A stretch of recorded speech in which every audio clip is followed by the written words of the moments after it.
Friends ಇವತ್ತು ನಿಮ್ಮ ಮುಂದ್ರಿ ನಾವು ಒಂದು ರೆಸಿಪಿಯನ್ನು ತೊಗೊಂಬಂದೇವಿ ಏನಂತಂದ್ರೆ ಉಳ್ಳಾಗಡ್ಡಿ ಚುರುಮುರಿ ರೀ. ಈ ಮಳೆ ಹತ್ತಿದಾಗಂತೂ ಹೇಳಿ ಮಾಡಿಸಿದ ರೆಸಿಪಿ ಅಂತ ಹೇಳ್ಬೋದು. ಒಂದು 4-5 ಉಳ್ಳಾಗಡ್ಡಿ ಅಂದ್ರೆ ಅಜ್ಜಿ ಒಂದು 3 ಉಳ್ಳಾಗಡ್ಡಿ ಹಾಕ್ಯಾರ ನೋಡ್ರಿ.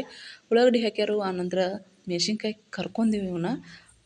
ಉಳ್ಳಾಗಡ್ಡಿ ಕಡ್ಕೊತ ಹಸಿ ಉಳ್ಳಾಗಡ್ಡಿ ಕಡ್ಕೊತ ಚುರುಮುರಿ ತಿಂದ್ರೆ ಆಹಾ ಮಸ್ತ್ ಆಗ್ತತಿ. ಇದ್ರ ಜೊತೆ ನೀವು ಬಜ್ಜಿ ಕೂಡ ಕಾಂಬಿನೇಷನ್ ಮಸ್ತ್ ಅಂತತಿ. ಇದು ಸುಸ್ಲಾ ಅಲ್ರಿ, ಉಳ್ಳಾಗಡ್ಡಿ ಚುರುಮುರಿ ಅಷ್ಟೇ. ಇದನ್ನು ನಾವು ನಮ್ಮ ಕಡೆ ಅಂದ್ರೆ ಉತ್ತರ ಕರ್ನಾಟಕ ಕಡೆ ಭಾಳ ಇದೆ. ಯಾರ ಊರಿಂದ ಬಂದ್ರೆ ಅಂತ ತಿಕ್ಕೋರಿ ಅವಲಕ್ಕಿ ಉಪ್ಪಿಟ್ಟು ಸಾಯಂಕಾಲ ಟೈಮ್ಗೆ ತಿನ್ನಂಗಿಲ್ಲ ಒಬ್ಬೊಬ್ರು. ಅವಾಗ ನಾವು ಇದನ್ನು ಹೇಳಿ ಮಾಡಿಸಿದ ರೆಸಿಪಿ ಅಂತ ಮಾಡಿಕೊಡ್ತೇವೆ. ಯಾರಿಂದ ಊರಿಂದ ಆನ್ ದಿ ಸ್ಪಾಟ್ ರೆಸಿಪಿ ಅಂದ್ರೆ ಬಂದವ್ರಿಗೆ ಮಾಡಿಕೊಡೋದು ಅಂತ ರೆಸಿಪಿ ಅಂತ ಹೇಳ್ಬೋದು. ಇಲ್ಲೇ ಮಳೆ ಐತೈತಲ್ರಿ, ಮಳೆಗಾಗಿ ಚುರುಮುರಿ ಮಾಡ್ಕೊಂತೇವೆ ನೋಡ್ರಿ. ಮಳೆ ಹೆಂಗೆ ಸುರಿಯಾತತಿ, ಕಂಟಿನ್ಯೂ ಚಲೋ ಆಗ್ಬಿಟ್ಟೈತೆ ಮಳೆ. ಈ ಮಳೆಗಾಗಿ ಅಜ್ಜಿ ಹೊಲಕ್ಕೆ ಹೋಗಿದ್ರು, ಹೊಲದಿಂದ ಬಂದು ಊಟ ಇದು ಮಾಡಿ ಮುಕ್ಕೊಂಡಿದ್ರು. ಆದ್ರೆ ಮತ್ತು ಮಳೆ ಬಿಡಲಿಲ್ಲ. ಅದಕ್ಕಾಗಿ ಮಳೆ ಒಂದು ಇದಕ್ಕಾಗಿ ನಾವು ಇವತ್ತು ಚುರುಮುರಿ ಮಾಡಿದ್ದೀವಿ ರೀ. ಇಲ್ಲೇ ಚುರುಮುರಿ ಮಾಡೋಕೆ ಏನೇನು ಬೇಕು, ಹೆಂಗೆ ಮಾಡಿದ್ವಿ ಅನ್ನೋ ಕೂಡ ವ್ಲಾಗ್ನಾಗ ತೋರಿಸೀವಿ. ಹಂಗಂದ್ರೆ ಯಾರೆಲ್ಲ ನಮ್ಮ ಚಾನಲ್ ನೋಡತ್ತಿರಲ್ರಿ, ಪ್ಲೀಸ್ ಚಾನಲ್ನ ಸಬ್ಸ್ಕ್ರೈಬ್ ಮಾಡ್ಕೊರಿ. Welcome to Saptami Shekhar vlogs and recipe ರೀ. ಯಾಕಂದ್ರೆ ವ್ಲಾಗ್ಸ್ಗಿಂತ ರೆಸಿಪಿನ ಜಾಸ್ತಿ ಆಗತ್ತವು, ಅದಕ್ಕಾಗಿ ನಾವು ರೆಸಿಪಿನೂ ಕೂಡ ಅಂತ ಹೇಳ್ಬೋದು. ಇಲ್ಲೇ ಅಜ್ಜಿನ ಹಚ್ಚಿರಿ, ಅದು ನಾವು ರೊಟ್ಟಿ ಬುಟ್ಟಿ ಒಳಗೆ ಹಚ್ಚಿರು. ಹಂಗಂದ್ರೆ ಯಾವ ರೀತಿ ನೋಡ್ರಿ, ಇಲ್ಲೇ ಒಂದು ನಾವು ಉಳ್ಳಾಗಡ್ಡಿ ಮೆಣಸಿನ್ಕಾಯಿ ಕರಿಬೇವನ್ನ ಇಟ್ಕೊರಿ ಮತ್ತು ಕೊತ್ತಂಬರಿನ ಇಟ್ಕೊರಿ. ಮೆಣಸಿನ್ಕಾಯಿ ಜಾಸ್ತಿ ನಾವು ಕರಿದು ಇದು ಮಾಡ್ತೇವೆ ಅನ್ನೋ ಸಂಬಂಧ ರೀ ಒಂದೆರಡು ಮೆಣಸಿನ್ಕಾಯಿ ಕರಿಬೇಕಂತ ಇಟ್ಕೊಂಡಿದ್ದು. ಈಗ ಒಂದು ಕಡಾಯಿ ಇಟ್ಕೊಂಡು ಎಣ್ಣೆ ಹಾಕಿ, ಎಣ್ಣೆ ಕಾದ ನಂತರ ಶೇಂಗಾ ಕಾಳು ಹಾಕಿ ಅಜ್ಜಿ ಫ್ರೈ ಮಾಡತ್ತಾರೆ ನೋಡ್ರಿ. ನೀವು ಇದ್ರಾಗ ಒಂದೆರಡು ಮೆಣಸಿನ್ಕಾಯಿನ ಕೂಡ ಅಂದ್ರೆ ಮೆಣಸಿನ್ಕಾಯಿನ ಮೂಗು ತೆಗೆದು ಹಾಕಿರಿ, ಇಲ್ಲಕ್ಕಂದ್ರೆ ಸಿಡ್ದು ಬರ್ತಾವೆ. ಇಲ್ಲೇ ಕೊತ್ತಂಬರಿಯನ್ನು ಕಟ್ ಮಾಡಿ ಇಟ್ಕೊರಿ ಈ ಕಡೆ. ಈಗ ಅವು ಏನಾರ ಶೇಂಗಾ ಕಾಳು ಕ್ರಿಸ್ಪಿಯಾಗಿ ಕರಿದ ನಂತರ ನಾವು ಇದಕ್ಕೆ ಒಂದು 4-5 ಮೆಣಸಿನ್ಕಾಯಿನ ಸಣ್ಣಗೆ ಹೆಂಚಿಟ್ಕೊಂಡು ಕರಿಬೇವನ್ನ ಹಾಕಿ ಅಷ್ಟನ್ನು ಮತ್ತೊಮ್ಮೆ ಚೆನ್ನಾಗಿ ಫ್ರೈ ಮಾಡಬೇಕು. ಇಲ್ಲೇ 3 ಉಳ್ಳಾಗಡ್ಡಿಯನ್ನು ಹಾಕಿ ನೋಡ್ರಿ ನಾವು. ಅಂದರೆ ಉಳ್ಳಾಗಡ್ಡಿ ಚುರುಮುರಿ ಅನ್ನೋ ಸಂಬಂಧ ಇಲ್ಲೇ ಉಳ್ಳಾಗಡ್ಡಿ ಕ್ವಾಂಟಿಟಿಯನ್ನು ಜಾಸ್ತಿ ಹಾಕೀವಿ. ಏಕಂತಂದ್ರೆ ಸೂಪರಾಗಿರ್ತದೆ ರೀ, ಮತ್ತು ಟೇಸ್ಟು ಅಷ್ಟೇ ಮಸ್ತ್ ಇರ್ತೈತಿ. ಇದಕ್ಕೆ ನೀವು ಯಾವುದೇ ಮಸಾಲೆ ಯಾವುದನ್ನು ಹಾಕೋ ಅವಶ್ಯಕತೆ ಇಲ್ಲ. ಈಗ ರುಚಿಗೆ ತಕ್ಕಷ್ಟು ಉಪ್ಪು ಹಾಕ್ಕೊಂಡ್ರಿ,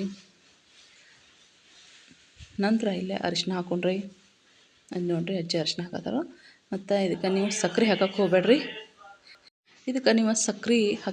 ಯಾಕಂದ್ರೆ ಸಕ್ಕರೆ ಹಾಕಿದ್ರೆ ತಳ ಹೋಗ್ಕೊಂತ ಬಿಡ್ತೈತೆ. ಪೌಡ್ರ್ ಹಾಕಿದ್ರೆ ನಡಿತೈತೆ ರೀ. ಆದ್ರೆ ನಮ್ಮ ಮನ್ಯಾಗ ನಾವು ಸ್ವಲ್ಪ ಬೆಲ್ಲದ ಜಾಸ್ತಿ ರೀ, ಅದಕ್ಕಾಗಿ ನಾವು ಬೆಲ್ಲವನ್ನು ಹಾಕತ್ತಟ್ರಿ. ಇಲ್ಲೇ ಒಂದು ಗ್ಲಾಸ್ನಾಗ ಒಂದು ಸ್ವಲ್ಪ ಬಜ್ಜಿ ಹಿಟ್ಟು ಕಲಿಸಿಟ್ಟನು, 1-2 ಮಾಡ್ಬೇಕಂತೇಳಿ. ಅದನ್ನು ನಾಳೆ ವ್ಲಾಗ್ನ್ಯಾಗ ನಿಮ್ಗೆ ಶೇರ್ ಮಾಡ್ಕೊತಾನು, ಬಜ್ಜಿಯನ್ನು ಯಾವ ರೀತಿ ಮಾಡಿದ್ದು ಅಂಥೇಳಿ. ಈಗ ನೋಡಿರಿ, ಉಳ್ಳಾಗಡ್ಡಿ ಮೆಣಸಿನ್ಕಾಯಿ ಕರಿಬೇವು ಆನಂತರ ಶೇಂಗಾ ಕಾಳು ಉಪ್ಪು ಆನಂತರ ಅರಿಶಿನ ಬೆಲ್ಲ ಇಷ್ಟಾರು ನಮ್ಮ ಉಳ್ಳಾಗಡ್ಡಿ ಚುರುಮುರಿ ಮಸ್ತ್ ಆಕತಿ. ಈಗ ಚುರುಮುರಿಯನ್ನು ನಾವು ತಂದುಗಳನ್ನ ಬೆರೆಸಿ ಎಲ್ಲ ಇಟ್ಟಿರ್ತೀವಿ. ಈಗ ಇದಕ್ಕೆ ಏನಂತಂದ್ರೆ ಒಂದು ಬುಟ್ಟಿ ಒಳಗೆ ಚುರುಮುರಿಯನ್ನು ಹಾಕ್ಕೊಂಡ್ರಿ. ನಾವು ಎಣ್ಣೆ ಎಲ್ಲ ಹತ್ತತ್ತಂತೇಳಿ ಇದು ಒಂದು ಬುಟ್ಟಿ ಒಳಗೆ ಅಂದ್ರೆ ರೊಟ್ಟಿ ಬುಟ್ಟಿ ಒಳಗೆ ನಾವು ಚುರುಮುರಿ ಕಲಿಸಿರ್ತೀವಿ. ಅದಕ್ಕಾಗಿ ಈಗ ಗ್ಯಾಸನ್ನು ಆಫ್ ಮಾಡಿ ಏನು ಒಗ್ಗರಣೆ ಮಾಡಿಟ್ಟವಲ್ಲ ಆ ಒಗ್ಗರಣೆಯನ್ನು ಈ ಚುರುಮುರಿಗೆ ಆ್ಯಡ್ ಮಾಡಬೇಕು. ಆದ್ರೆ ಅಜ್ಜಿ ಹೇಳಂತಾನೆ ಅವ್ರ ಯವ್ವ ನಂಗೆ ಹೇಳಕ್ಕೆ ಬರೋಲ್ಲ ಬಿಡವ್ವ, ನಮ್ಮ ಭಾಷೆ ಎಲ್ಲರಿಗೂ ಅರ್ಥ ಆಗೋಲ್ಲ, ನಮ್ಮ ಹಳೆ ಕಾಲದ ಭಾಷೆ ಅಂತಾರೆ. ಹಾಗಾಗಿ ಅಜ್ಜಿ ನೀವು ಹೇಳ್ರಿ ಅಂತ ನಾನು ಅಂತೀನಿ. ಇಲ್ಲವ ಅಂತ ಅನ್ನಕತ್ರು. ಅದೇ ರೀತಿ ಈಗ ಚುರುಮುರಿಯನ್ನು ಏನಂದ್ರೆ ಏನದು ಒಗ್ಗರಣೆ ಇತ್ತಲ್ಲ ಅದ್ರೊಳಗೆ ಕೂಡ ಒಂದು ಸ್ವಲ್ಪ ಚುರುಮುರಿನ ಹಾಕಿರು. ಯಾಕಂದ್ರೆ ಅದು ಎಣ್ಣೆ ಆನಂತರ ಉಳ್ಳಾಗಡ್ಡಿ ಏನಾದ್ರು ಉಳಿದಿರ್ತಾವಲ್ಲ ಆ ಒಂದು ಚುರುಮುರಿ ಒಳಗೆ ಕುಟ್ಕೊಂಡು ಬರ್ತಾವೆ ಅಂಥೇಳಿ ಅದ್ರಾಗೂ ನಾವು ಮಿಕ್ಸ್ ಮಾಡ್ಬೋದು. ನೋಡಿರಿ ಹೆಂಗಿತ್ತು ನಮ್ಮ ಏನಂದ್ರೆ ಉತ್ತರ ಕರ್ನಾಟಕದ ಉಳ್ಳಾಗಡ್ಡಿ ಚುರುಮುರಿ. ಇದ್ರ ಜೊತೆ ಏನಲ್ರಿ ಸೇವ್ ಹಾಕೋದು ಬೇಡ ನೀವು ಅವಶ್ಯಕತೆನೇ ಇಲ್ಲ. ಯಾಕಂತಂದ್ರೆ ಈ ಉಳ್ಳಾಗಡ್ಡಿ ಚುರುಮುರಿಗೆ ಒಂದೆರಡು ಮೆಣಸಿನ್ಕಾಯಿನ ಕರೀರಿ ಮೂಗು ತೆಗೆದು, ಆನಂತರ ಒಂದು ಉಳ್ಳಾಗಡ್ಡಿ ಕಡ್ಕೊಂತ ತಿನ್ನಕತ್ರ ಅದ್ರ ಫೀಲ ಬೇರೆ ಇರ್ತೈತಿ. ಮತ್ತು ಬಿಸಿ ಬಿಸಿ ಚಹಾ ಇರಬೇಕು, ಒಂದು ತುತ್ತು ಚುರುಮುರಿ ತಿನ್ನಬೇಕು, ಒಂದು ಹನಿ ಚಹಾ ಕುಡಿಬೇಕು ನೋಡಿರಿ. ನಂತರ ಕೊತ್ತಂಬರಿಯನ್ನು ಹಾಕಿರು. ಈಗ ಪರ್ಫೆಕ್ಟಾಗಿ ಚುರುಮುರಿಯನ್ನು ಮುಗೀತು.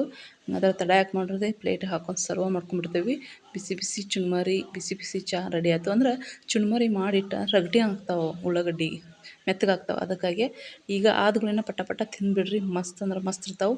ನೋಡಿ ನೀವು ಬಿಡಕ್ಕೆ ಹೋಗ್ಬೇಡ್ರಿ, ಮನೆಯೊಳಗೆ ಮಾಡ್ಕೊರಿ. ಇದೆಂಥ ರೆಸಿಪಿ ಅನ್ನಕ್ಕೆ ಹೋಗ್ಬೇಡ್ರಿ, ಯಾಕಂದ್ರೆ ಮಾಡಿ ನೋಡಿರಿ.